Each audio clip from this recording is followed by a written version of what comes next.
Jenavs. Commissioner doesn't. Wow, you really can't see anything beyond the stage. But Commissioner, welcome to Latvia. This is such a fantastic event. I founded a startup at Urio, and all of my investment has come through meetings that I've met here at this event throughout the years. So it's fantastic to have you here. But let's talk a little bit about the view from Europe, the view from Brussels. You've taken on the portfolio of Commissioner for Startups, Research and Innovation. What has surprised you most about what you actually see about how startups and founders live in Europe? Good morning to everybody. It's an excellent stage. I'm here since 30 minutes and I met excellent people, excellent founders, and I'm really, really glad to be here today with you. I'm a first startup commissioner, and it's combination startup research and innovation, and I think the place of the commissioner for startup is definitely together with research and innovation. What surprises me most, actually, is that how fragmented still our single market is. Yeah, surely we can, goods and capital flow, we can travel freely, but still for many, many founders, we are like 27 different member states, not single market. And many of you know the report about of IMF, and for services, for example, the estimation is that this fragmentation is equivalent to 110% taxes, which we say self-impose us with this fragmentation. What surprises me even more is how devoted and committed our founders are, how ready they are to tackle all the obstacles that they have to follow their ideas and their dreams. So those are the two things that I'm surprised, and I'm working very hard with my team and the whole commission to tackle the fragmentation. Fantastic, thank you. And we are cheering you on, and it's such an important role to, we in Europe have this massive group of intelligent, capable people, and, building that into a market is a challenge, and great that you're taking that on. You spend your time in Brussels and traveling around Europe and beyond. What do founders, you've also spoken to a lot of startups and startup founders, what do startup founders misunderstand about Brussels and your role, and maybe on the other hand, what do people in Brussels and your colleagues misunderstand about the founder ecosystem? I think in many people, it's not only the startup founders, think that Brussels is something separate, that live their own life. I mean, sometimes we call it a bubble, a Brussels bubble. And that Brussels is often only regulation and difficulties. And I think in the last year, I hope, at least, that these perceptions start to change. First, we meet very, very regularly with them, and we discuss a lot. And we really put a lot of efforts on simplification. We put a clear roadmap of deepening a single market by 2028, one market, one union initiative. So we did propose omnibuses, this is simplification packages that will spend, if adopted by the co-legislators, 5 billion euros per year for the founders, for the private sector, for our citizens. So I think that this is, and I hope that the founders see this change. But the truth is that the real change starts every day from home. And I believe that only together, only with the governments, only with the founders, only with the stakeholders, we can make this change happen. Otherwise, it will be just proposals coming from the Commission with no real change on the ground. Yeah, thank you. It's this European level, the national level, and the startup level. I'm very excited that we have Minister Braja with us today here as well, showing that Latvian government is also involved in this change. So fantastic to see that. let's talk, you mentioned about roadmaps. The EU has announced the EU Startup and Scale-up strategy that has started already and is being implemented. Can you maybe share a little bit about what you're trying to achieve with it, and where is it already succeeding, and where would you like to see faster progress? This strategy was created together with actually the startup and scale-up community. We met a couple of times. We organized workshops, hackathons. I initiated this startup and scale-up forum. We meet on a regular basis. My team, they have separate groups that they literally discuss everything with the community. I'm pretty much sure that you have very active participants from the Baltics, and you have. So it's a joint work. And I remember when I was presenting to the community the draft of the strategy, one of the participants said, yeah, it looks like an action, like a more to-do list. And I said, yeah, but I want it to be a to-do list. I mean, I didn't want it to be some empty strategy with beautiful sentences and decorations. I wanted something very practical, very concrete actions that will improve the life of our founders, and they will be focused on develop the ideas, so not with tackling with the bureaucracy, with the fragmentation, and what obstacles that they meet. So we have a good progress in all the actions. The EU Inc. Was adopted in the Council on 18th of March. For less than a year that we adopted the strategy, we are about to launch a Scale Peer Fund. We have simplified a lot of our procedures in the European Innovation Council. We have approved first ever visa strategy because attracting talent is a big issue for our founders. We have a progress in the action that we have to connect our ecosystems. So we already organized the call. We are going to announce the winner during the EAC summit. So we have a lot of progress. What I wish and I hope to see it happens faster, it's really those proposals that we have already on the table to reach faster our founders. So that means that the process of adoption to be a bit more smooth and faster. This is what I wish to see. Thank you. And you mentioned the to-dos for the Commission. What do you expect the member states do? What is on their to-do list as preparing and implementing for this startup and scale-up strategy? As I said, we are able to do it only together. I mean, the legislation adopted by the Commission doesn't mean legislation in force. It means that he has to pass the whole process of discussions and adoptions, and this is how democracy is working, and I think this is a positive.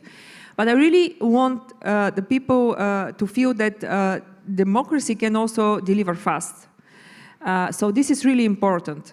What I wish really to see, it's really a bit speed up the process of adoption of all the proposals. It's the whole strategy of the Commission, how to deepen the single market. It's very clear. I mean, we have a couple of legislation on board. It's not only the simplification omnibuses. For example, we have the digital wallet, which is also part of the startup and scale-up strategy. There's discussions in the digital wallet, and we have these strategies. We have recommendations to the member states how to facilitate the access to the talent and visas. And a lot of things happens on the ground. But many people ask me, what is, in your opinion, the most important action? And my opinion is deepening the single market. This tackling the problem with the fragmentation. Because if you speak with the founders, of course, there's the issue with access to capital, there's and access to talent, sometimes access to infrastructures for them to test their products. But I think what is really more important for them is access to clients. Help us to find clients, help us to reach the big market, single market faster. So this is something that will then help to solve the other obstacles and challenges that they have to access to the capital, for example. If one promising startup may show contracts and may show clients, actually, I'm pretty much sure that it's much more easy to attract than investors. So for that, I think what I also wish to see more from the member states, trust more to our innovators, procure more European innovation. Because if you see the data for public procurement, this is demand part, helps to find the clients, we are really almost not procure at all pre-commercial. We are less than 1% of European public procurement are pre-commercial public procurement. And less, I think around 10% is innovative public procurement. This, I'm talking about the public sector. And 15% of our GDP is coming from actually public procurement. So it's a big, big potential for our innovators. So this is something that I also wish to see more member states doing. Procure more from our innovative companies. Fantastic, and I trust the government is listening and already thinking about some of those elements. But let's talk more about this. There's fragmentation in terms of goods, but EU is also fragmented currently in terms of the legal systems. And so when investors want to invest, an investor from Germany wants to invest in a Latvian startup, they will have to do due diligence, understand the local laws, etc. And so you've announced the EU, the 28th regime, also called EU Inc. Can you talk about what that is and how is that going to change life for founders?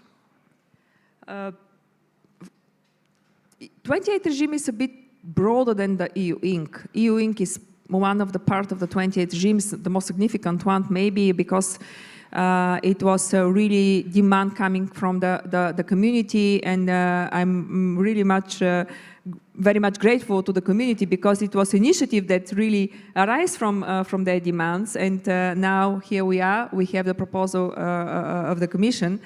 It's 28th regime, it's a unified EU Inc. And this will help the founder from everywhere, no matter where they're located, to register. Digital, fast, cheap, for less than 100 euros, with no limited requirements, no requirements for the capital. Digital, fast from everywhere, they can choose the seat. So this is how I'm pretty much sure we are going to deepen the way forward to deepen the single market. There are also some things that you are really doing very good in the Baltics, but it's not the case everywhere in Europe, and this is the employee stock options, harmonization of the timing of taxation. In some member states, they are taxed before actually to receive the income. So it's a big challenge. It's a big issue for our founders because sometimes it's the only way they attract the people that they need to give them shares. And this is something that it's also harmonized, a proposal for harmonization. Something that is really important, I remember one of the things very clear during the hackathon that we organized with the community, how to develop what actions to include in the strategy, the startup and scale strategy, and it was the zombie company issue. So we did propose in the regulation a faster digital procedure for the startups for insolvency. So this will really help the founders to close the projects that are not successful and to continue with the new one, to restart their business. So other things will come later. I'm already mentioning the pre-commercial public procurement. I will mention also that my colleague, Executive Vice President Mizato, is looking at the regulations linked with the cross-border teleworking, which is really important for the community to reach the possibility of 100% cross-border teleworking. It should be a huge improvement for the sector. So the business wallet already mentioned, so it's much broader innovation package, so to say. Fantastic. And what is the timeline? So when would a founder in this room be expecting to be able to register in EU Inc. And what are the main hurdles still left to jump over? As I already mentioned, in the Commission we hope that because first of all the Council already called the Commission to propose ambitious package, We see this in the council. We see a lot of interest in the parliament as well. I was in the ITRE committee, which is responsible also for my portfolio. There were a lot of questions about the 28 regime. There was a lot of desire in the parliament to act fast and smooth. So I really hope that we are going to have approval of the 28 regime regulation by the end of the year. So since the next year, our founders to be able to choose this as an option to register as EU Inc. What will be the most challenging part of the regulation? I don't believe it will be the corporate part. I hope I'm not naive, but I see challenges in insolvency negotiations. I was justice minister, and it was long years ago when you start discussions about how we have to harmonize, how we have to simplify at European Union level insolvency. So I hope that this time will be different, and this proposal will be accepted by the member states. It's the insolvency part, employee stock options as well. I really believe that we should also harmonize not only the timing of taxation, but the type of taxation, how we tax. So it's not in our proposal, but I hope that this time will come as well, and now is the timing. So I think this will be the two most challenging part of our proposal during the negotiations: insolvency and possible employee stock option. Interesting. And one of the things that we as a smaller country really care about is this synchronization of the legal setup, and we would love for an investor to not have to research how each country treats it differently. And what is your expectation with this is going to be launched? Is there then a period of adjustments expected? For example, the things like do courts treat them as national? Does each court in each country have their own regime, interpretation of the 28 regime, or is it EU legislation and the EU level court jurisdiction? Is that something you expect to be evolved over time, or is this kind of now we're in the discussion and then we launch and then we don't touch it for a while? One of the main demands of the community that we couldn't address through this regulation was the unified court, one court, so to say, for EU Inc.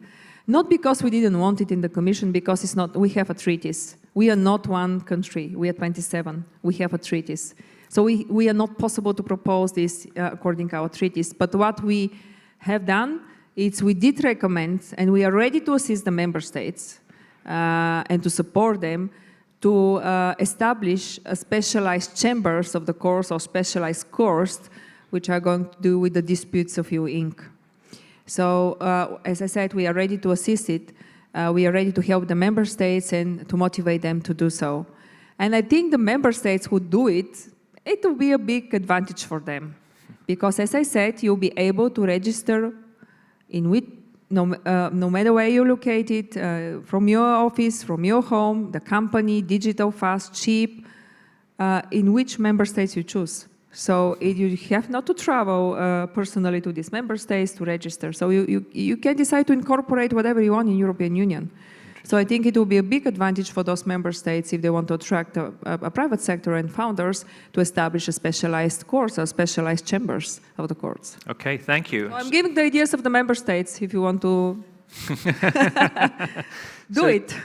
A challenge for this room to, can one of the people in this room be the first EU Inc. Incorporated entity when it launches, or possibly can we be the fastest in implementing that? I hope we can.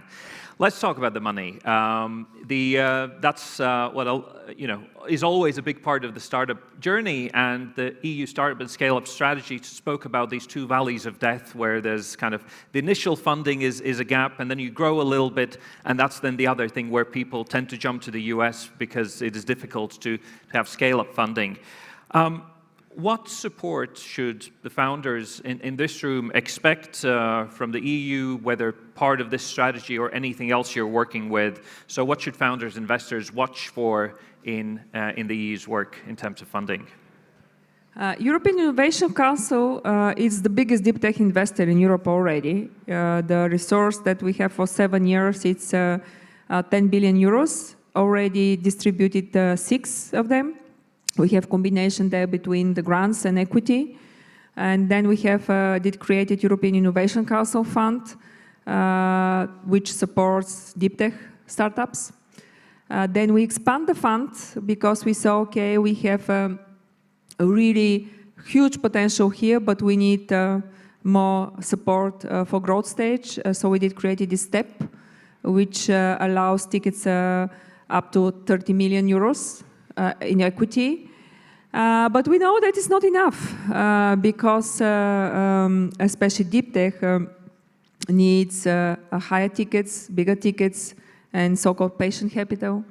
So we start working with the private sector, with the big corporation, big foundations, European foundations, and also institutional investors to create something together. We name it Startup Scaleup Europe Fund. The process of launching this fund is ongoing. We are at the stage that we are choosing the fund manager. So that means that we have commitment for 1 billion from Horizon, European Innovation Council, and we have already commitment for 3 billions coming from the private sector. The goal is to reach 5 billion euros, which can, of course, leverage up to 20 billion euros. The goal of this fund, actually, is, of course, to help the European deep tech scale-ups to stay in Europe, to become global from Europe. That's really important. But also, I think what is really behind this idea is to show the private investors that it's good business to invest in our innovators, to invest in our startups and scale-ups. Somehow to really to show them that this is serious. We are also ready to create this fund and to invest 1 billion euros. And that is a good business. And I'm pretty much sure that this will help also the private VCs. We are going to co-invest with them, and this can create this motivation with other institutional investors to invest more in our VCs. What we also work, it's engaging with institutional investors in different levels to create this voluntary pact for European innovation with insurance companies, with the pension funds, to understand them better, what's their obstacles, what we can do to motivate them to invest our money. And we have the Saving Investment Union strategy, which is, in a nutshell, complete the capital market union. But not only, it's much more broader to create knowledge among the European citizens that it's also good to invest in innovation and so on and so forth. It's really broad strategy. So we are working at a very comprehensive and horizontal strategy how to create this investment appetite, so to say. Because the money are not a problem. We are a rich continent, actually. We are a rich continent. And when I was preparing for this visit, I was looking at the data, and we have, of course, startups from Baltics and from the region in which we invest. We have, through the European Innovation Council, supported 70 companies already to become centers. We have supported a couple of companies to become unicorns. One of the last one is company from Finland, Quantum, actually. They were just listed, but not in Europe. Yeah. They were listed in New York. And the positive is that they plan to remain their headquarters in Helsinki. But, I mean, they're not listed in Europe. So this is something that we have really everybody to work to solve. Excellent. Otherwise, it's a double loss. Because we invest in the seed, we support the innovation through grants, to equity, and so on and so forth. But when they have really to expand, when they have to be listed, when they have to exit, there's not much big opportunities in Europe. Yeah, thank you. Yeah, I think it's a really important message that, this is a very rich continent, and there's some, beacons of countries where pension funds really invest in innovation and technology, and scaling that throughout Europe could unlock so much potential. So, I can't believe it's 50 minutes already in the day and nobody's said the word AI. So I have the honor of being the first to mention that as part of this conference. And I remember, like a year ago, there was an announcement from I think, European Parliament saying that EU is the leader in regulating AI. And it's often there's this contrast where Europe is seen to regulate AI where others are seen to build and develop. What's your experience, having seen and toured many countries and startups? Where can Europe win in AI, and what do you see, how does this interact with your work? First of all, I think it's a lot of propaganda, false propaganda against the European Union and European regulation, because regulation doesn't mean necessarily something bad. We talk about regulation which aims to harmonize the rules.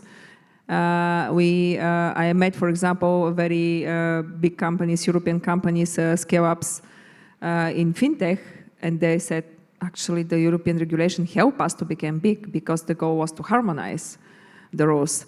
So not necessarily regulation means something bad. If the goal is to make the life simple and to harmonize the rules across the union, it's a good regulation. It saves a lot of money to our private sector and help them to grow in the single market, but then globally. About AI,